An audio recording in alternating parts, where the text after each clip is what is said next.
Bonjour, aujourd'hui je suis avec Julien, coach photo de toutmescoachs.com. Alors pour réussir parfaitement les photos de vos paysages, Julien va vous expliquer comment faire lorsque le paysage est trop contrasté. Nous allons parler de photos de paysages.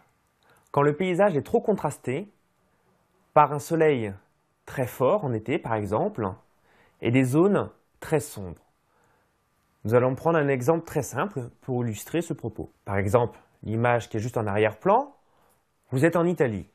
Il fait très chaud, c'est l'été. Vous avez un joli paysage face à vous, une belle ruelle, un immeuble, un ciel bleu avec un joli nuage, même peut-être plusieurs, un joli contraste d'ailleurs. Vous voulez faire cette photo. Vous prenez votre appareil, vous ne faites aucun réglage, vous faites la photo. Là, la photo ne vous convient pas. Parce que les zones sombres, par exemple, il y avait un scooter appuyé contre le mur, un joli rouge avec du chrome, il n'est pas perceptible sur la photo. L'appareil photo est comme l'œil humain, il ne peut pas tout restituer. Il y a des scènes très difficiles, notamment celle-ci, quand vous avez des zones très claires et des zones très sombres en même temps. Là, en plein été, vous avez un ciel très bleu, des ombres très marquées. Pour cela, soit vous faites un parti pris, vous souhaitez bien exposer la ruelle avec son scooter rouge.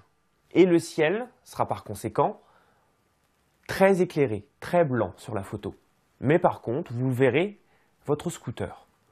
L'autre parti pris, vous voulez donner une priorité au contraste du bleu du ciel et du blanc des nuages.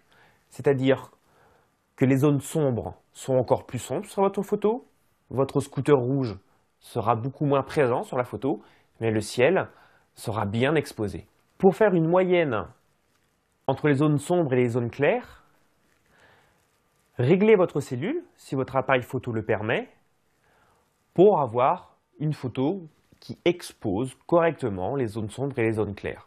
La dernière solution est une technique un peu plus avancée. Nous allons parler des photos HDR pour bien exposer justement un paysage très contrasté.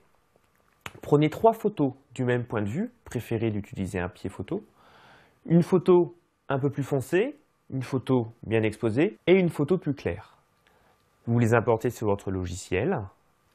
Votre logiciel va ensuite piocher dans chaque photo les zones bien exposées dans les zones sombres, les zones bien exposées dans les zones claires et les zones bien exposées dans les tons moyens.